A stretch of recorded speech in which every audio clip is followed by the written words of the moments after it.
This video and all of its contents, including any opinions expressed by the narrator, are strictly for entertainment purposes only and is not intended in any way as a substitute for professional services and consultation from a licensed therapist, doctor, attorney, or other licensed professional service provider. Each person must make their own life decisions, and those decisions are theirs. Welcome back to Find Your Alpha, one of your favorite channels on YouTube. I'm back at you this week with another great video story, and you can see the title right on your screen. Newlywed wife hooked up with her ex, so I left town and never went back. Now, let's get into this story and see what it's all about. What I'm about to discuss happened to me exactly 6 years ago this month. He says it was May. Whenever the day comes up on the calendar, I dread it. Every year around this time, I start getting flashbacks, and it's a real downer for me. On the morning of D-Day, my life was at an all-time high, but by midnight, I had sunk to my lowest point. I was a defeated man who felt as if his life was over. I'll now explain how everything began between me and my ex. I was a junior in college when I met the woman who, 15 months later, I would make my wife. Are you kidding me? You're still in college, and you meet this woman, and then 15 months later, you're marrying her? What could go wrong?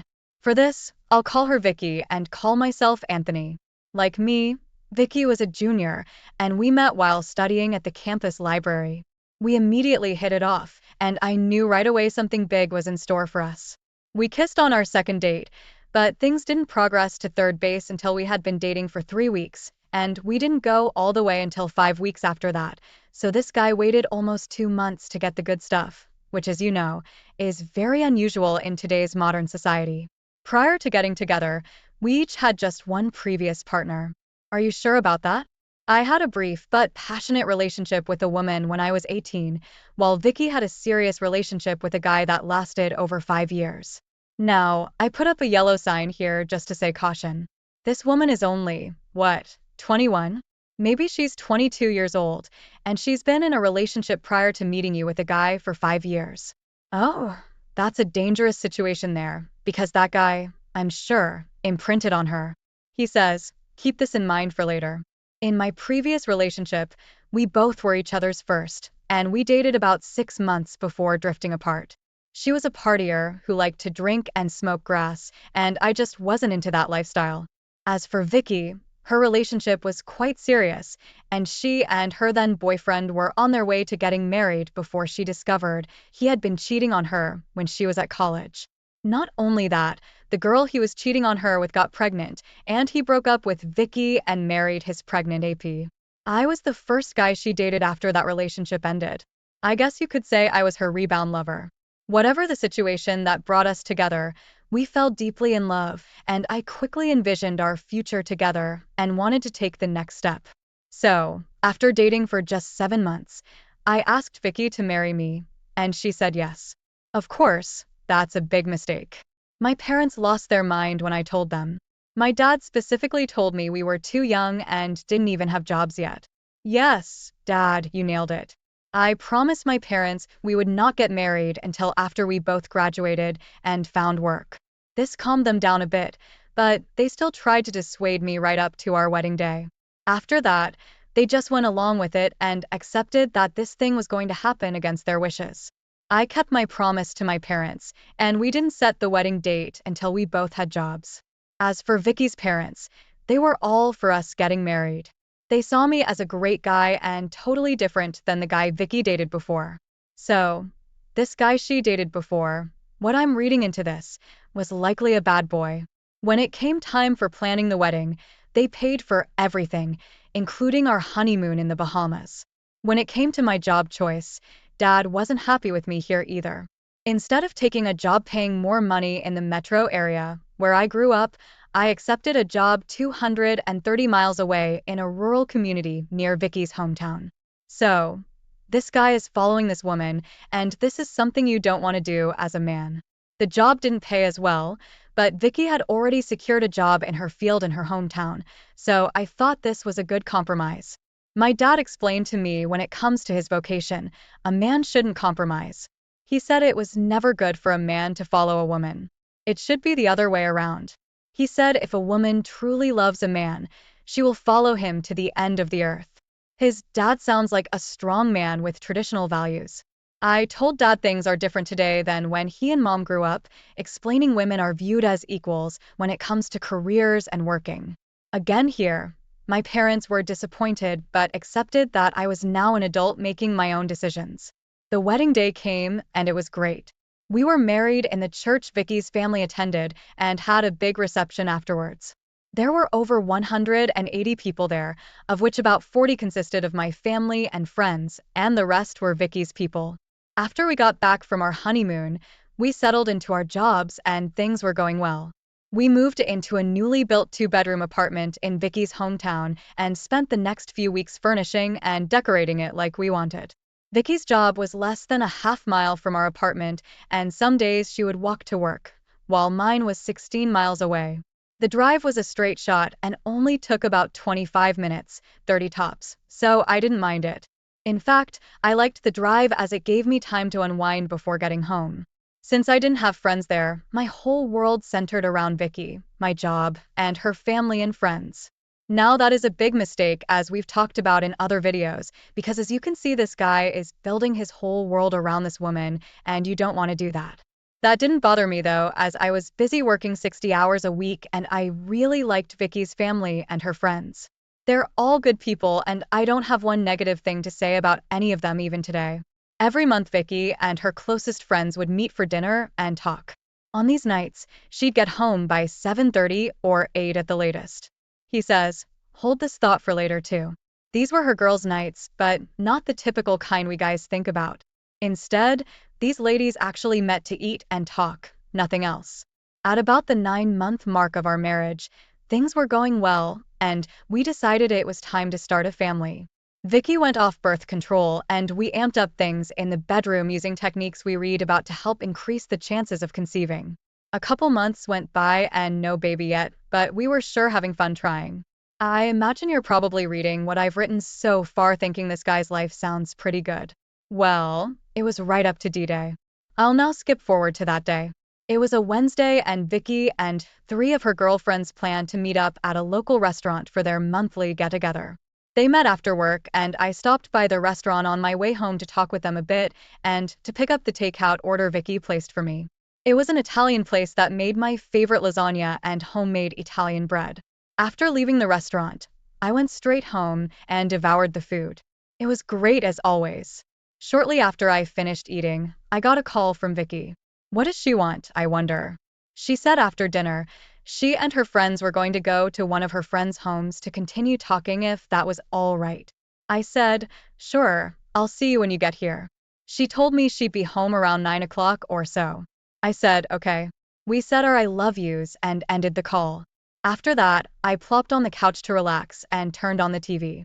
Being exhausted from work and with a belly full of carbs, I dozed off and didn't wake up until a couple hours later after having a bizarre nightmare. In this dream, Vicky and I were driving down a mountainous road with lots of twists and turns when she asked me to stop the car. When I did, she got out of the car and walked over to the edge of the road. When she got to the edge, she turned around, looked at me with a strange grin and said, "Goodbye, Anthony." I tried getting out of the car and going to her, but it felt like I was locked in the driver's seat and couldn't move. The seat and shoulder belts felt like they weighed 500 pounds and I couldn't budge them. When I looked up again, she was gone. I screamed no and then woke up. When I did, I found myself slumped on the couch staring at the TV. I realized it was all just a bad dream, but it really freaked me out. I then noticed it was after 9:30 and Vicky still wasn't home. At that point, I thought her get-together must have run over a bit. I decided to call her though just to hear her voice and to tell her about the crazy dream I just had. I dialed and the call went straight to voicemail. I waited 15 minutes and called again and got the same. I also texted her a couple times and got no reply. I then started to worry. Vicky never turned off her phone and was never late for anything. She'd also text me multiple times when she was out, but that night I hadn't heard from her since she called me to say she'd be a little late. I decided next to call her best friend, who I'll call Lori. Lori is a nice woman and I've become good friends with her and her husband. I called Lori and she answered. I told her I was trying to get in touch with Vicky but couldn't reach her. I said I was just calling to check how much longer they were going to be. Lori was silent for a moment and then asked, "What do you mean?" After I explained, Lori said she knew nothing about an after-dinner get-together and that everyone left the restaurant around 7:30. Hearing this, my heart sunk and I started to panic. I thought something terrible may have happened to Vicky and the dream I had was some sort of omen. Lori said let me try to call her. She put me on hold a few minutes and came back and said she was getting her voicemail too. Lori then said she was going to call around to the other ladies who were at the dinner to see if they knew anything and call me back. After I got off the phone with Lori, I called Vicky's mom and asked if she was there. She said no and inquired as to why. I thought she was. I told her, and like me, she panicked and called out to her husband and handed him the phone. I then explained the same to him. While he and I were talking, Vicky's mom tried calling her, but the calls were still going to voicemail. Not knowing what else to do, I told them I was going to get in my car and drive around to see if I could locate her car. The town is not that big, so I thought there was a good chance I'd locate her.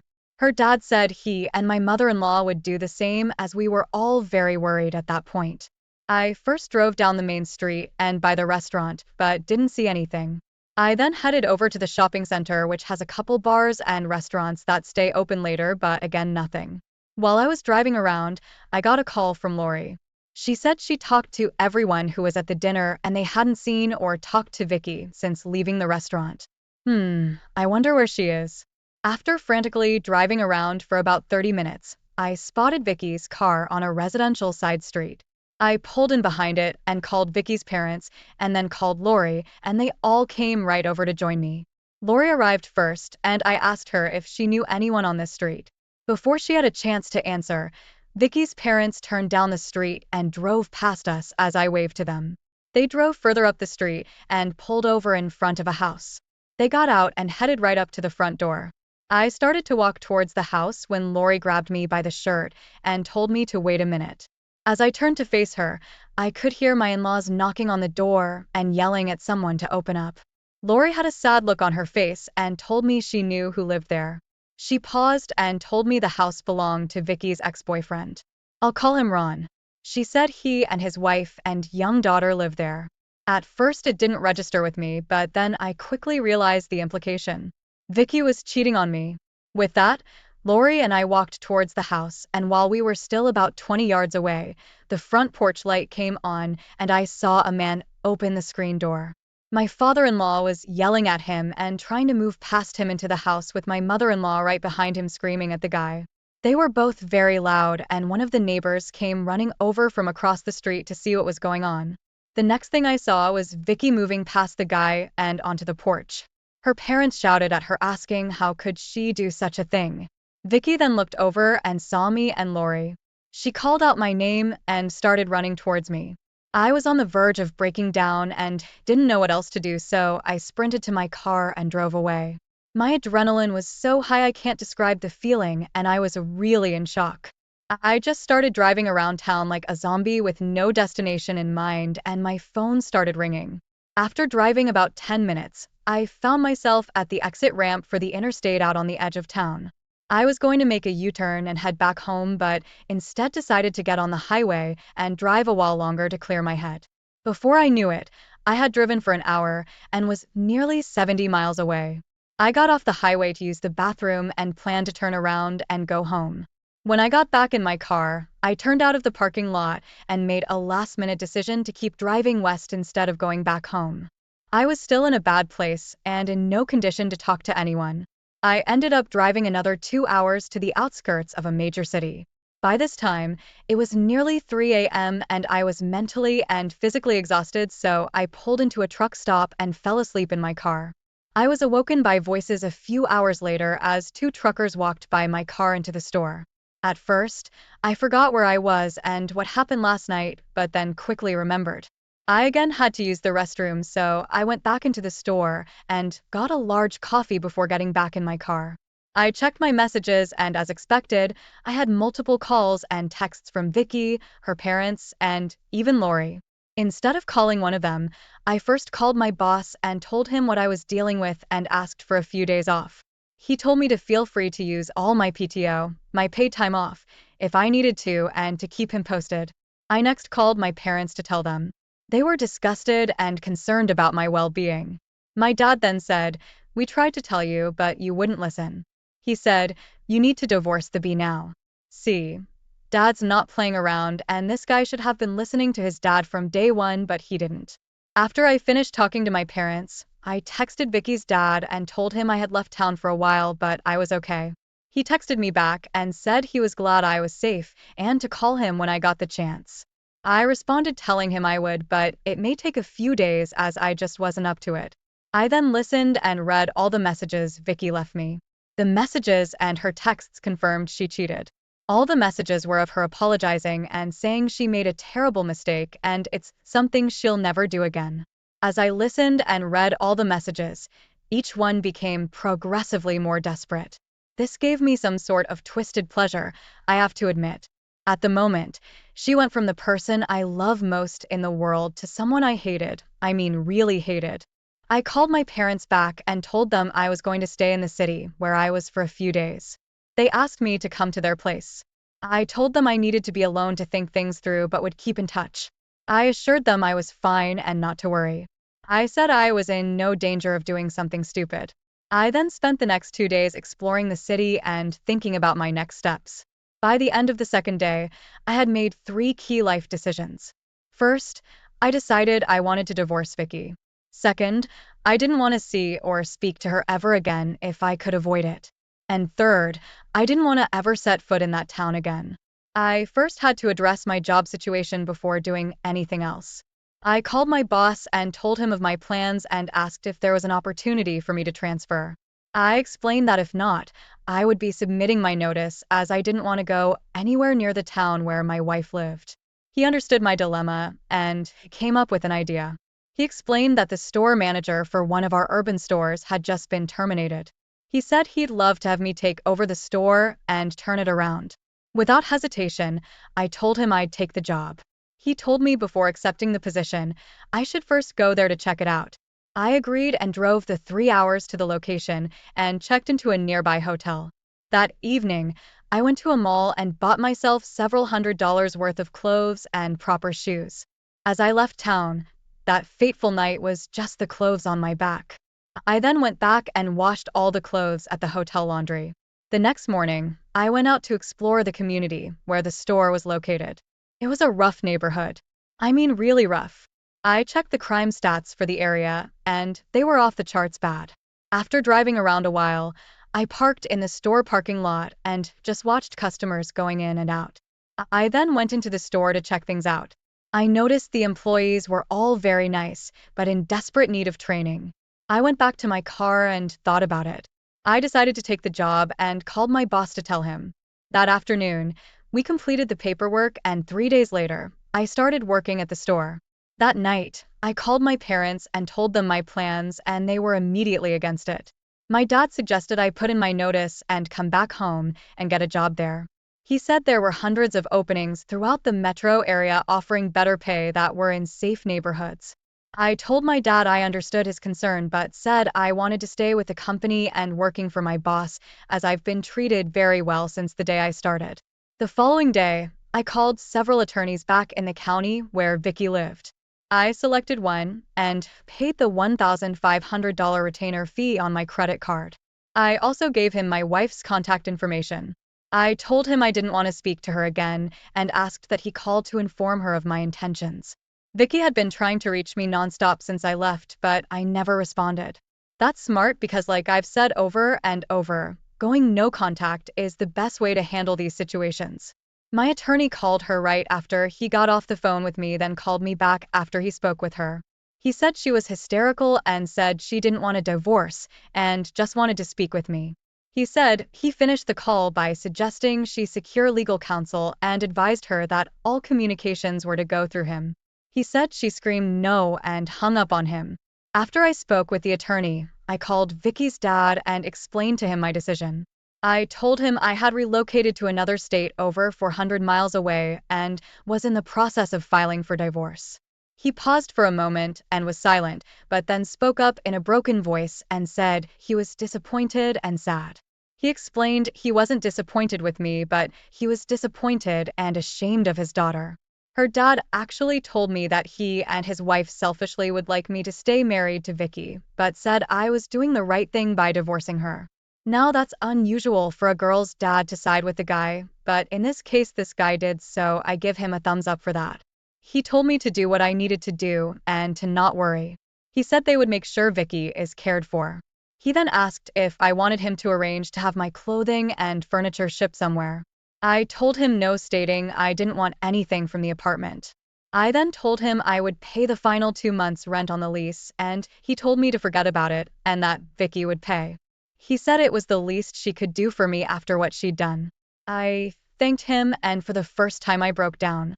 I thanked him for being so good to me as a foolish young man who stole his daughter away. He told me I was the best thing that ever happened to her. He said she realizes that now, but it's too late. He wished me well and told me to keep in touch.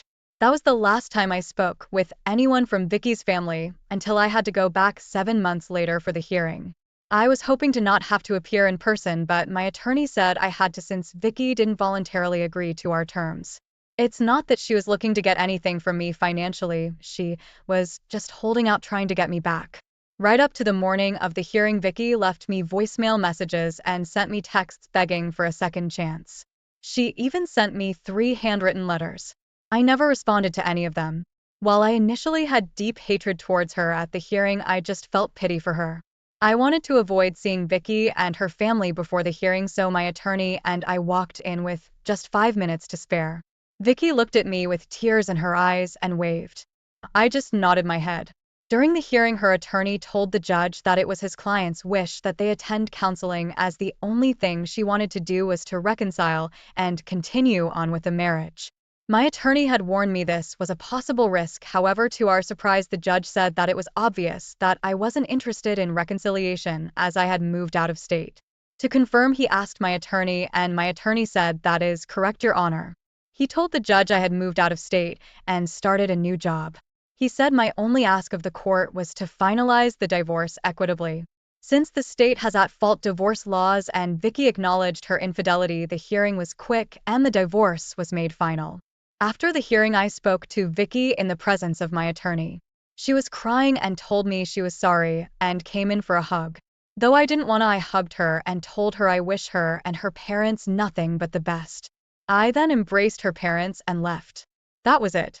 The marriage and life that once had so much promise ended nearly as quickly as it began. It's now 6 years later, and while I'm still single, I've been in a committed relationship with a great girl for the past 2 years. Neither of us are high on marriage, but we do plan to stay together forever and want to have kids in the near future. When that happens, we'll move in together, so they're still not even living with each other. As for Vicky, last I heard, she now lives with a divorced guy who has several adult children. From what I was told, he's in his early 50s and used to be a neighbor of hers when she grew up. Apparently her parents aren't happy about it, as Vicky was friends with this guy's oldest daughter when they were growing up. Because of this, her relationship with her parents has become further strained. How do I know all this? Lori told me. I've remained friends with Lori and her husband, and we're connected on Facebook. About a year ago, she and her husband were in my area and my girlfriend and I met them for dinner. Lori also told me that Vicky's old boyfriend, the one she cheated on me with, is still with his wife, but they both cheat on each other. Once a cheater, always a cheater, as they say.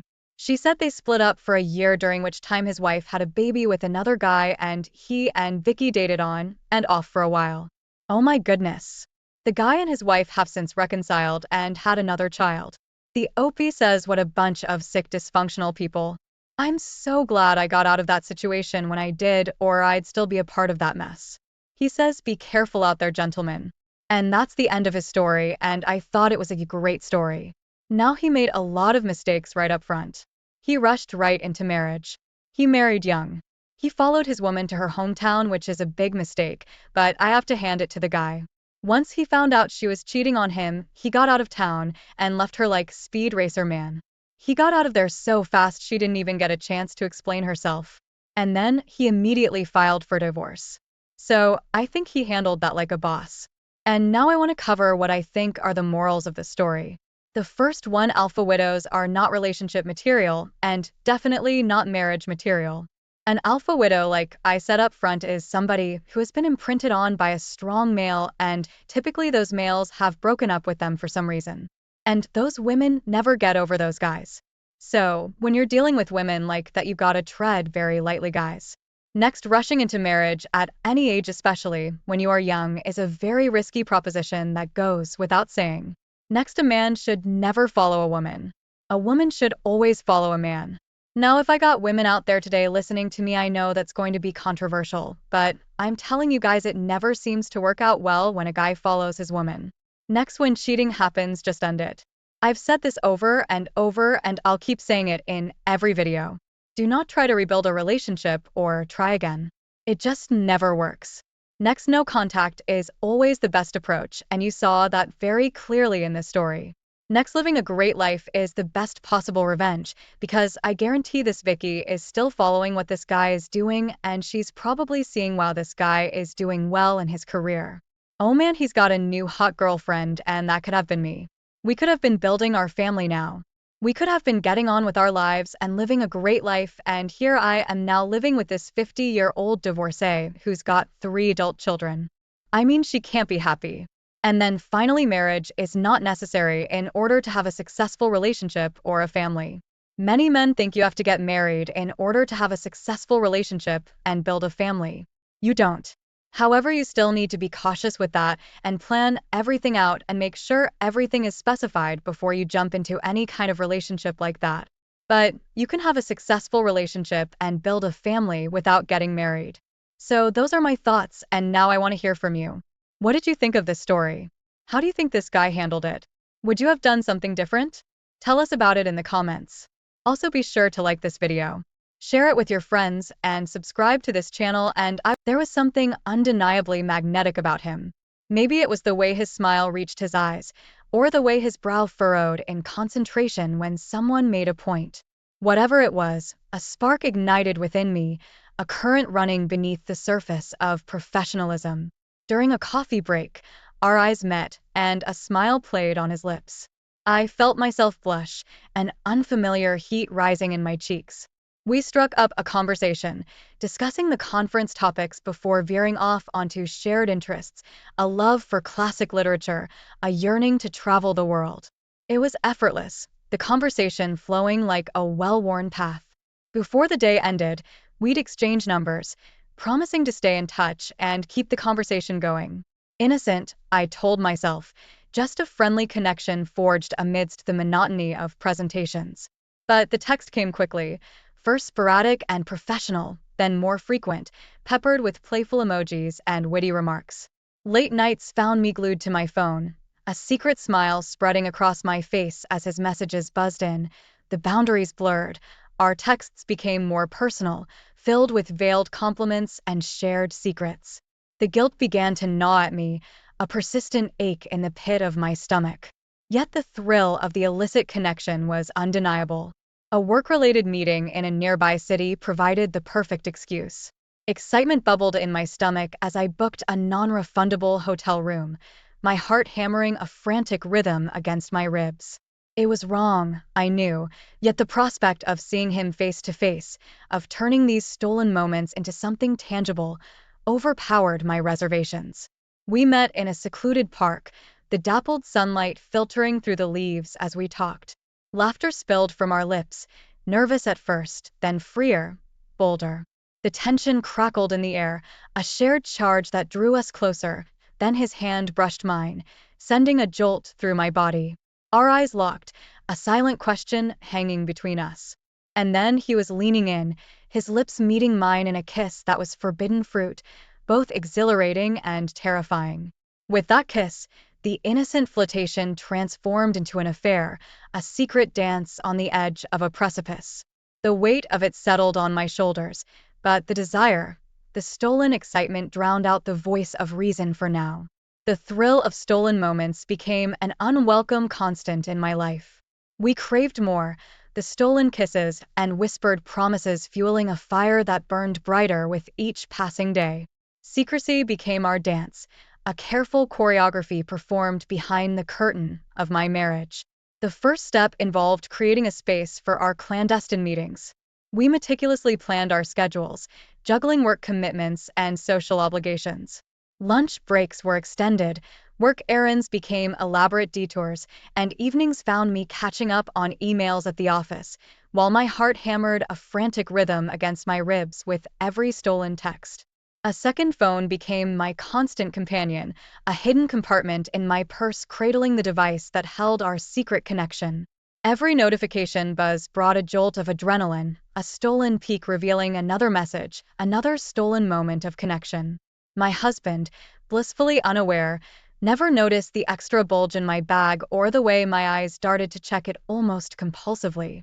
Guilt, a persistent ache in the pit of my stomach, was slowly drowned out by the intensity of our clandestine romance.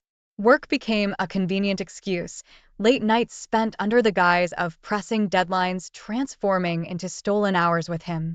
We'd meet in hidden corners of the city, whispered conversations a balm to our growing desperation. Then came the business trip, a perfect storm of opportunity and temptation. Away from the watchful eyes of our everyday lives, the dam broke. We spent the night together, a whirlwind of passion that left me breathless and exhilarated, but the aftertaste was laced with a bitter pang of regret. The line between excitement and recklessness had blurred, and the return home was fraught with a new wave of anxiety. Weekend getaways became my next hurdle. Elaborate lies were spun, carefully constructed narratives to explain my absences.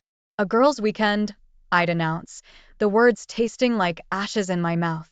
The thrill of the deceit, however, was overshadowed by a gnawing fear. Each lie felt like a brick in a wall I was building around myself. A wall that threatened to trap not just him but me as well. The thrill of the affair was losing its luster, replaced by a growing sense of unease. I was caught in a web of my own making, and the strands were starting to tighten. The question loomed large. How long could I sustain this dangerous dance before the music stopped and the consequences came crashing down? The cracks began to show, spiderwebbing across the carefully constructed facade of my life. My husband, ever perceptive, picked up on the subtle shifts in my behavior. Late nights at the office, canceled dinners with friends, a lingering scent of unfamiliar cologne on my clothes. These became the bricks that started to crumble the wall I'd built. His questions began innocently enough. "Working late again, honey?" He'd ask, a hint of suspicion in his voice. "Just a few loose ends to tie up," I'd reply, forcing a convincing smile. Each lie felt heavier than the last, a bitter pill coated with sugar to mask its unpleasant taste. To deflect suspicion, I started playing a dangerous game. A new necklace, a pair of sparkling earrings, all gifts from my lover, became my trophies, proudly displayed. When my husband inevitably questioned them, I'd feign surprise. "Oh, these? Just a little something I picked up for myself," I'd say, hoping the forced nonchalance wouldn't betray the thrill that still danced in my veins. One afternoon, the house of cards nearly came crashing down.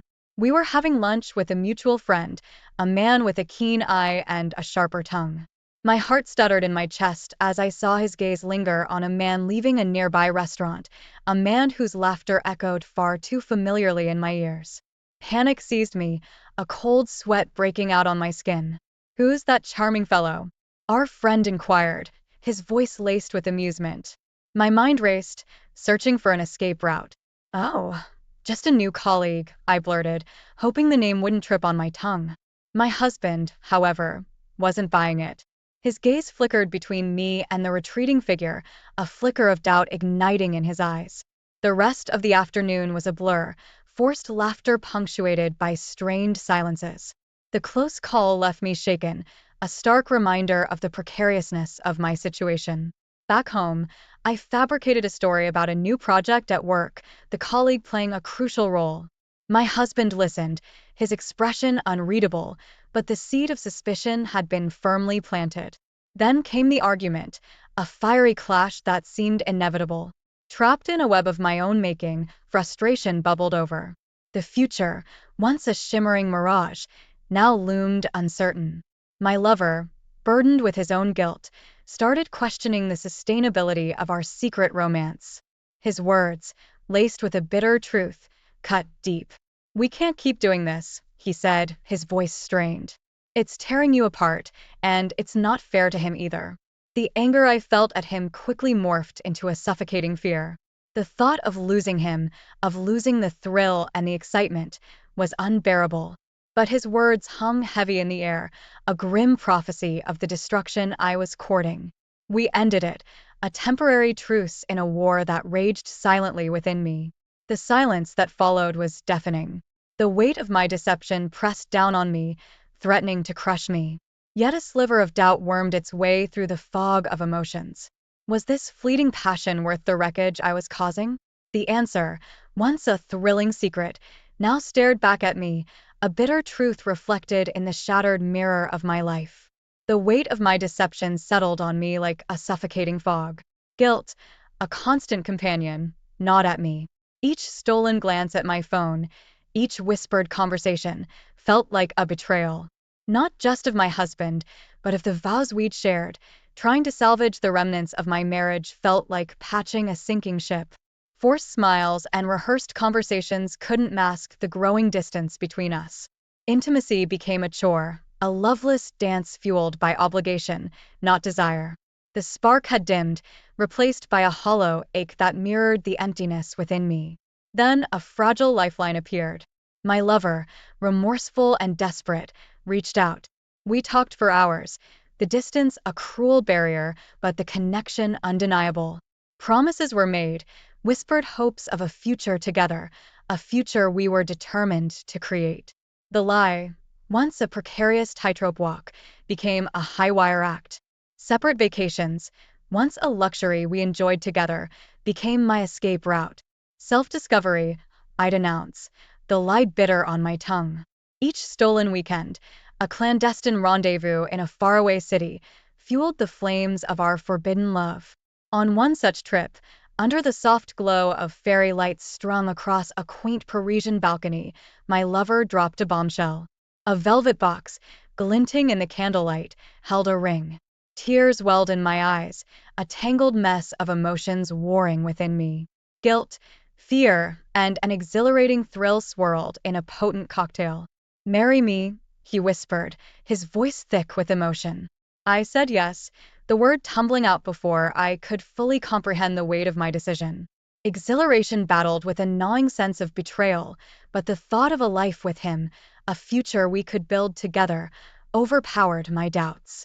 Back home, the charade intensified. I began researching divorce lawyers, their sterile websites a stark contrast to the vibrant dreams I harbored. Apartment listings filled my evenings, each virtual tourist step closer to a new reality, a reality built on the ruins of my marriage. One evening, as I meticulously deleted incriminating texts, my world came crashing down. My husband, his face a mask of pain and betrayal, held aloft the second phone. The one I swore was for work. My carefully constructed facade crumbled before my eyes, leaving me exposed and vulnerable. The lie I'd spun with such meticulous care unraveled, revealing the tangled mess beneath. The consequences, once a distant threat, loomed large, casting a long shadow over the future I'd so desperately craved. Panic clawed at my throat as I frantically flipped through my purse, the leather worn familiar under my shaking fingers. Empty. The hotel receipt, a tangible reminder of my infidelity, was gone. But where? Had it fallen out on the way home? Was it still tucked away in a forgotten corner of my bag? The question lingered, a dark cloud above my head, as I stepped into the house. My husband David was in the living room, a frown etching lines on his forehead. Relief washed over me, fleeting but potent. He hadn't noticed. Yet. The days that followed were a tightrope walk. Each stolen glance at my phone, each whispered conversation felt like a high-stakes gamble. My lover and I, drunk on the thrill of our clandestine romance, began planning a getaway. A weekend escape to a quaint seaside town, a world away from the prying eyes of our everyday lives. Excitement warred with a gnawing unease. The receipt remained a nagging worry, a loose thread in the tapestry of my lies. But the thrill of the forbidden, the promise of unbridled passion, outweighed my reservations. Then fate intervened. a wrench thrown violently into our carefully constructed plans. David's business trip, the perfect alibi for our escape, was cancelled at the last minute. Disappointment morphed into a different kind of panic as David announced, surprise, "I'm home early." My blood ran cold. The house, usually a sanctuary, became a cage. Every creak of the floorboard, every imagined footstep, sent shivers down my spine. Hours stretched into an eternity, each tick of the clock a relentless hammer blow on my already frayed nerves. Then the phone call. My escape route, now a cruel reminder of my deceit. I scrambled to answer, my voice strained as I fabricated an excuse about a work crisis. My husband thankfully didn't question it, but the relief was short-lived. The next morning, with a heavy heart and a suitcase packed with a double life, I left. Leaving David behind felt like leaving a part of myself, a part one no longer deserved. But before I could even reach the highway, my phone buzzed with a message. Not from my lover, but from an unknown number. A single image attached. A picture of me and my lover, arms entangled, on a quaint seaside balcony. My breath caught in my throat. A private investigator. David, it seemed, wasn't as oblivious as I'd hoped. Panic morphed into a cold dread as the weekend unfolded, each stolen moment tainted by the knowledge of my impending reckoning. When I finally returned home, David was waiting. The house, once a haven, was now a battlefield. The evidence, photos, messages, the damning hotel receipt. It was all laid bare on the table. A silent testament to my betrayal. There was nowhere to run. No lie left to tell. The facade I'd so meticulously built crumbled before my eyes, exposing the ugly truth underneath. Words stumbled out, a desperate plea for forgiveness, for understanding, but they rang hollow even to my own ears. David's face, etched with a mixture of pain and betrayal, was my reflection. A distorted image of the life we once shared.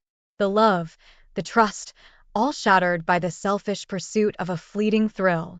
As he spoke, his voice laced with a quiet rage.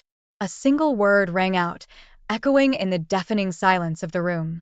Divorce. The fight drained out of me, replaced by a suffocating sense of loss.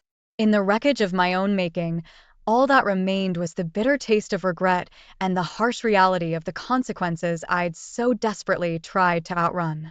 The cardboard boxes sat stacked like a looming monument to my folly. Each one held a piece of my old life, carefully packed away, but unable to erase the bittersweet taste of freedom tinged with loss. The silence in the echoing emptiness of the house felt like a physical presence, a stark contrast to the life I'd left behind. Relief warred with a gnawing guilt, a constant reminder of the wreckage I'd caused. The divorce proceedings descended into a battlefield. Lawyers, once neutral figures, became adversaries, wielding legal jargon like weapons. Every shared memory, every financial detail became a bargaining chip in a ruthless game. The bitterness that had festered in the wake of my betrayal spilled out, poisoning the air between David and me. Through it all, my lover remained a beacon of support, or so he claimed. Yet his reassurances started to ring hollow, echoing in the cavernous space where my trust used to reside. His calls grew shorter, less frequent. Text messages, once laced with passion, became terse and infrequent. My attempts to reconnect were met with a vague promise of being busy. The final settlement was a reflection of my actions. The evidence, a cold, hard truth, painted me a clear villain. David walked away with the house, the car, everything we'd built together. I was left with a meager financial package, a hollow victory in a war of my own making. My new life, built on shaky foundations of infidelity, began to crumble. The cramped apartment, a stark contrast to our spacious home, felt suffocating. The joy of stolen weekends faded, replaced by the drudgery of daily life. The excitement that fueled our illicit affair had evaporated, leaving behind a sense of emptiness. Conversations, once charged with stolen glances and hidden excitement, became strained. The man who promised me a new beginning now seemed like a stranger sharing my cramped living space. Late nights spent waiting by the phone, the once thrilling anticipation morphing into a gnawing worry, doubt, a persistent weed, choked out the last vestiges of faith in our future. The man who'd shattered my marriage was now failing to live up to his own promises. The cracks in our relationship, initially disguised by the thrill of the forbidden, became chasms. The blame game, a dance we both refused to acknowledge, began to take root. Loneliness, the bitter fruit of betrayal, became my constant companion. The truth, once a shimmering mirage in the desert of my deceit, solidified into a harsh reality. He wasn't coming. The empty promises, those whispered assurances of a future together, echoed in the silence of my tiny apartment, a hollow mockery of my shattered dreams. The finality of it all hit me like a physical blow. The man who'd fueled my betrayal, the one who'd whispered sweet nothings of a fresh start, had slipped away like smoke in the wind. Left in his wake was a gaping hole in my life, a void deeper and more profound than the loneliness I'd known before. Reaching out to my social circle became a desperate attempt at connection. But the divorce, like a noxious weed, had choked out even the strongest friendships. Many had sided with David, painting me the villain in the grand narrative of our demise. Their pity, cloaked in concern, only deepened my isolation. With shaking hands, I dialed his number, a last-ditch effort at closure. The voice on the other end, polite yet firm, informed me he wouldn't be taking my calls. The finality of his refusal cut deeper than any accusation. I was alone, adrift in a sea of regret, with no life raft in sight. Therapy became my solace, a safe space to sift through the wreckage of my choices. Week after week, I dissected my actions, unearthing the root causes of my infidelity and facing the stark consequences. Each session was a painful excavation, but beneath the rubble, a glimmer of self-awareness began to flicker. Finding an apartment was like starting from scratch. Gone were the spacious rooms and familiar comfort of my married life. This new space, cramped and basic, felt like a reflection of my diminished circumstances. Yet within its bare walls, a sense of ownership blossomed. It was mine, a blank canvas upon which I could paint the picture of a new beginning. The job search wasn't easy. I opted for a different field, a clean slate where the whispers of his wife wouldn't follow me. It wasn't glamorous, but the work was honest, and the paycheck, meager as it was, felt like a badge of self-reliance. Life continued, a slow and steady crawl towards a semblance of normalcy. Days morphed into weeks, then months. Then, through the grapevine, whispers of David's happiness reached me. He'd remarried, his new wife a beacon of sunshine in his once shadowed life.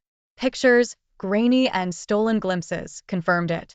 They were radiant together, a testament to the life I'd forfeited. A bittersweet pang pierced my heart.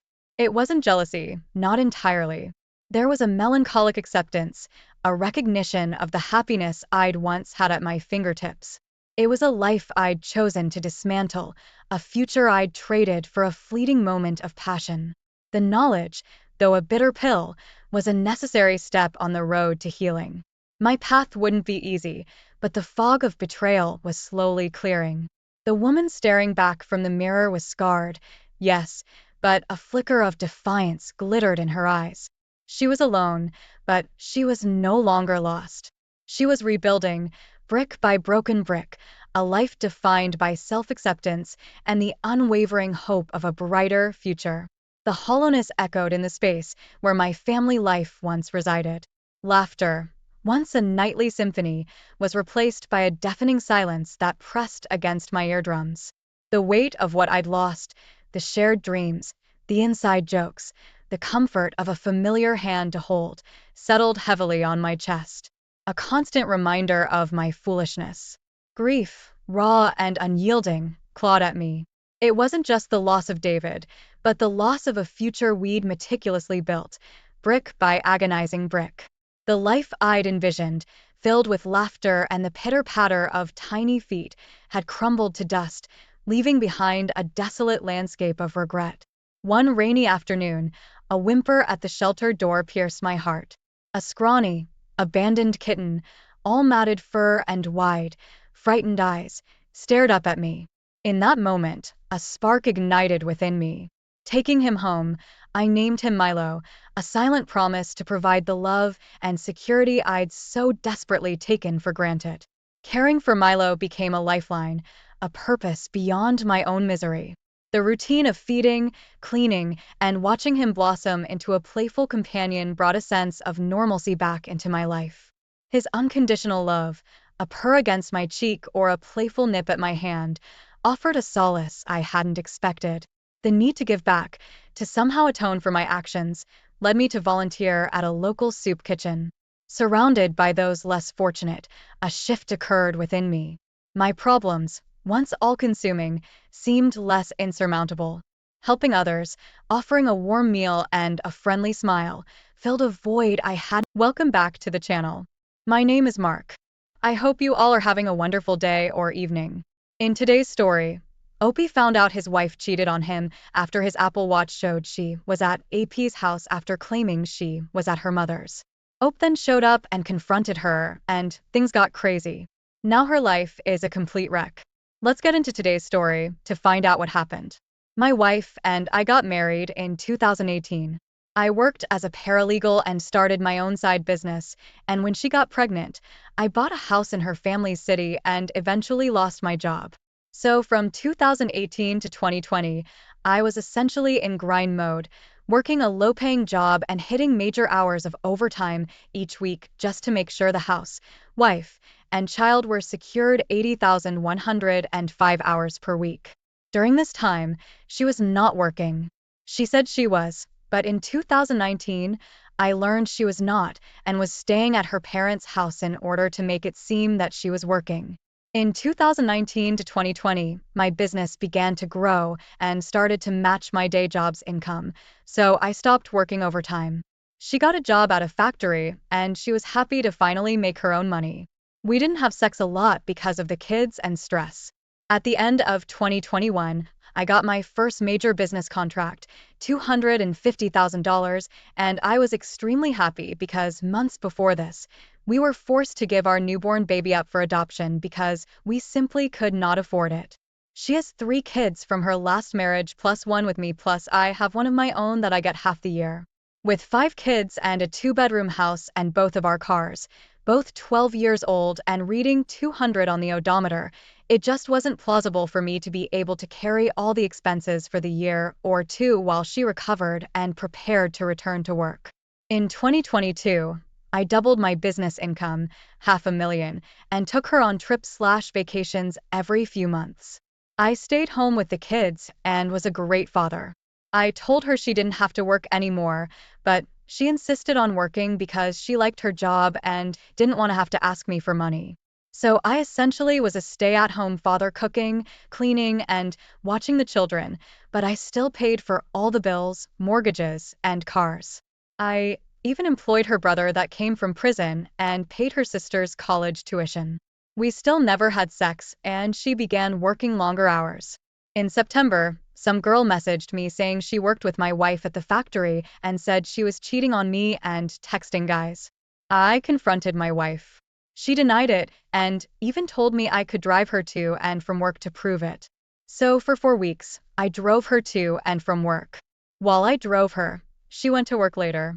She usually was gone from 4 a.m. 7 p.m., but now it was 6 a.m. 5 p.m. The first week of October, I stopped and she began leaving at 3 a.m. and coming back at 8 p.m. On October 23rd, she said she was going to work on Friday.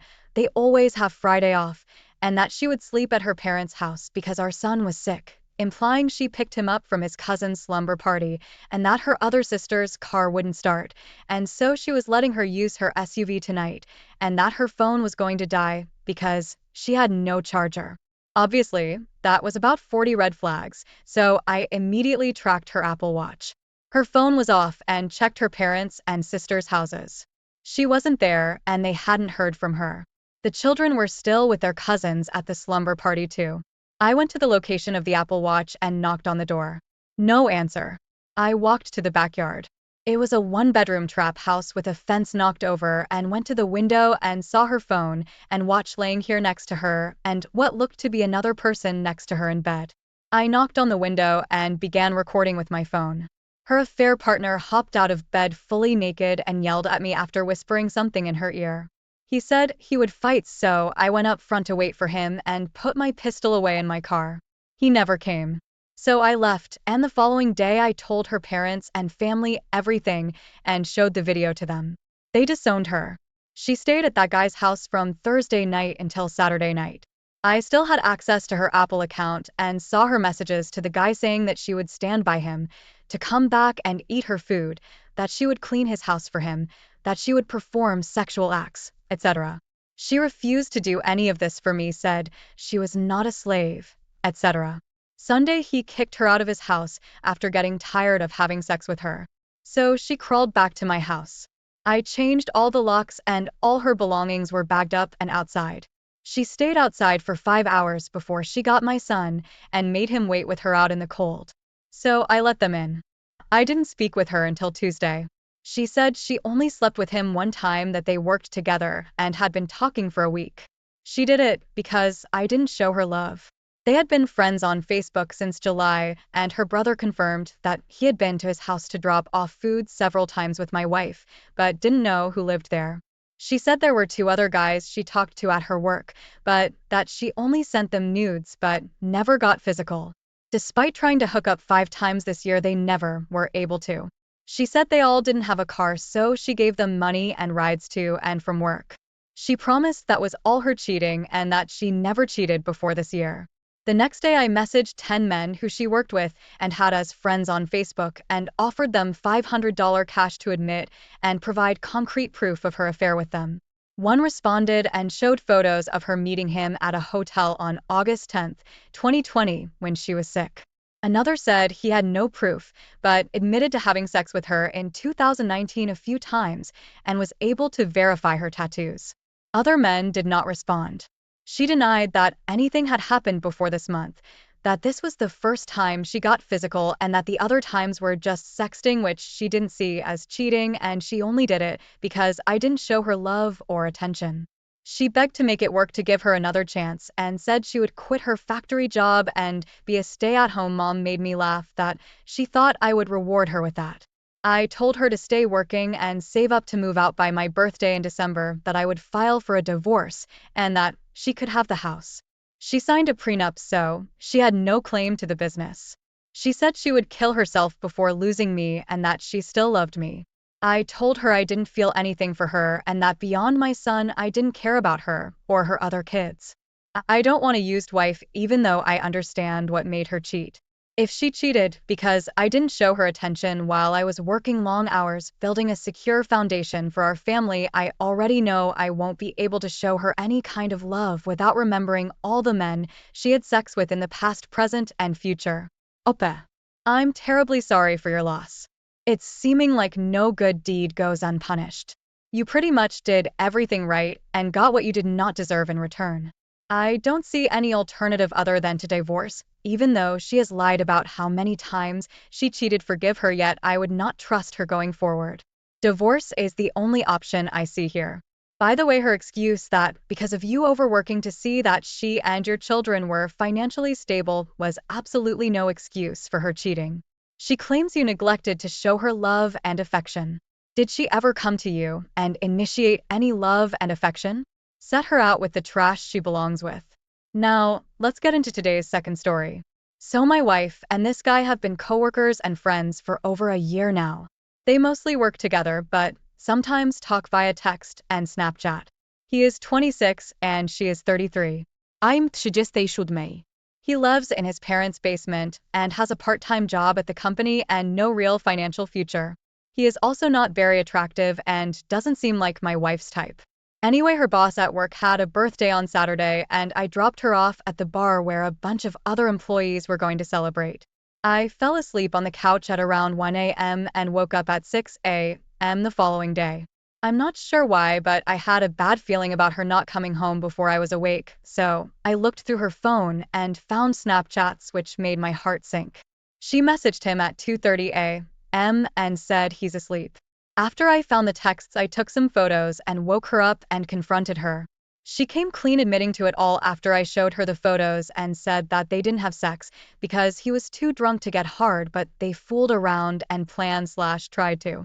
She claimed this is the first time they ever got physical, but I am not sure I believe it since from the texts they had clearly discussed it as they both knew what they were talking about. I'm now trying to decide if I want to divorce or reconcile. I had an initial consultation with a lawyer today. We own a house together that neither of us can afford on our own and have two kids ages 6 and 4. I'm looking for advice or support from this community. Do you think I can keep this relationship alive? She has agreed to go zero contact. Give me full access to her phone and enter counseling. I also told her that she needed to inform her parents or I would, and she called them both immediately after. I'm not sure why I did this. I guess I wanted her to own it, and I wanted her parents, who I both respect very much, to know why I would be divorcing her if I choose that path. Update. So, I'm relatively new to Reddit and have never made a post before this one, so I'm not sure if this is the proper way to update, but here goes. I read most of the comments here, and thank you for your advice. I met with a lawyer yesterday and took home the client intake form, which I filled out in front of her shortly after. I have my first consultation with a lawyer in 2 weeks, as that was their earliest appointment. She has been very remorseful and has done everything I have asked of her so far. She also said she wanted to prove to me that this was a one-time mistake, but didn't know how. Then I saw that some people suggested a lie detector test, so I brought that up to her. She agreed to take it and asked to do it sooner than later, so I called today on my lunch break and scheduled one for Friday. The questions will basically cover what happened the night in question, whether they have ever done anything previously to that, and whether or not there have been any other partners during our marriage. If she fails any questions on the test, I will not attempt reconciliation, and even if she passes them all, I still may not. This is all too fresh, and my emotions are too high to make any decisions at this point in time. The only decisions I've made are things she must do for me to even consider reconciliation. In terms of the AP, they work for the same company, but do not work at the same store and have no day-to-day interactions at work. I am not making excuses for her and am not trying to diminish the disrespect she has given me or my family. Does anyone have any experience with lie detectors? I'm assuming I can't be the only person here who has had a spouse take one. Also, I do not wish to talk to her HR and make her lose her job. If she has no wages, if we divorce, I do not want to have to pay support. Our incomes are slightly similar, with mine being higher, and if some way in hell we do try to work it out, I will also need her financial help to maintain the household. You have done all the right things so far. You have consulted with a lawyer, so you can begin to understand your options and what divorce and custody would entail. Make sure to ask the lawyer how to separate and protect financial assets, including joint accounts and credit cards. You were also smart to get her to tell the truth to her parents, so she cannot spin this differently if you end up divorcing. This is not their first rodeo. It seems like it's been going on for a while. She got comfortable and careless, and you found out. Let the minimizing and blame games and gaslighting begin. Why else would he presume a married woman would have condoms to have sex with him? Be honest first and foremost with yourself, knowing she has lied, treated you like a dummy, and disrespected you in the most primal of ways. You think you can live with her. Also, she will lose what little respect she has for you, and she will do it again. Thank you for taking the time to listen to today's stories. If you enjoyed listening, please feel free to like and subscribe if you haven't already. Also, comment below with your thoughts on today's stories. If there is a story you would like to share with me about your own situation, please do not hesitate to contact me.